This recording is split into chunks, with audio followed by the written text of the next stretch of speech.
मोदी और चीन की प्रेम कथा तो जग जाहिर है और उस प्रेम कथा में अब एक त्रिकोणीय एंगल आरएसएस का आ गया है। लेकिन यह चिंता का विषय है और चिंता का विषय इसलिए है क्योंकि पहली बार इतिहास में चीन के राजनयिक, चीन के दूतावास के जो टॉप ऑफिशियल्स हैं वो आरएसएस के हेडक्वार्टर नागपुर में गए।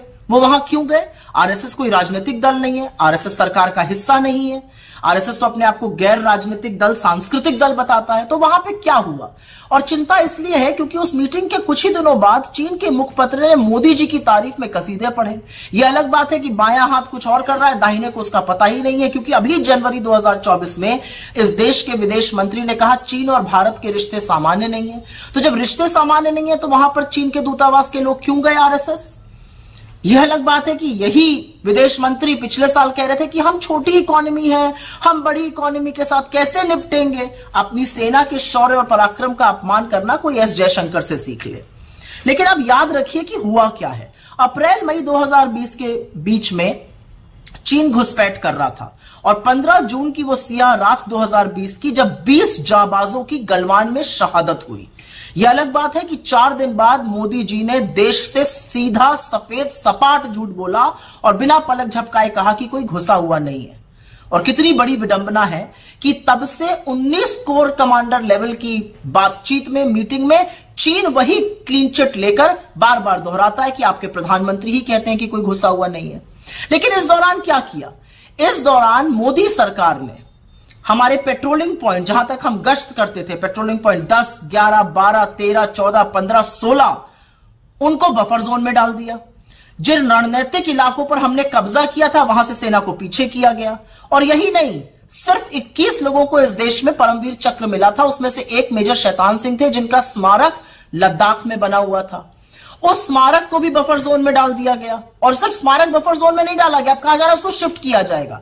और इसकी पुष्टि भाजपा के खुद के काउंसलर ने लद्दाख में की है, वहां के चरवाहों ने की है कि जहां तक पहले जा सकते थे अब जा नहीं पा रहे हैं। अरे सब कुछ छोड़िए, इनका खुद का सांसद अरुणाचल में कहते हैं कि चीन गांव बसा रहा है और मोदी जी की आंखों से चीन के प्रेम की पट्टी ही नहीं उतरती है। लेकिन इस दौरान सरकार ने क्या किया? जब यह सब हो रहा था, सरकार ने चीन को सबसे बड़ा ट्रेडिंग पार्टनर बनाया और $100 बिलियन का ट्रेड डेफिसिट किया। आपकी आंखों में धूल झोंकने के लिए इन्होंने कुछ छोटी मोटी ऐप्स को बैन कर दिया।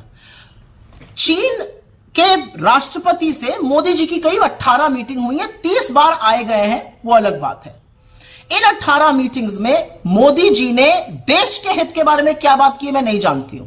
लेकिन अभी एक मीटिंग हुई थी साउथ अफ्रीका में अगस्त 2023 में, और उस मीटिंग के बाद चीन ने एक मैप रिलीज किया जिसमें हमारे ही देश के जगहों का अपने देश में बता दिया गया। मोदी जी चुप रहे, बिल्कुल चीन का नाम नहीं लेते हैं। लाल आंख दिखाने की बात करते थे, यहां पर तो उनको झूले झूलने से फुर्सत नहीं है, ये साबरमती के तट पे झूल रहे हैं।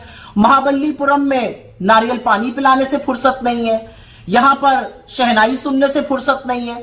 और जब 20 जाबाजों की शहादत के बाद वो पहली बार राष्ट्रपति शी जिनपिंग से मिले तो बजाय लाल आंख दिखाने के लाल शर्ट पहन के गलबैया करने को तैयार थे।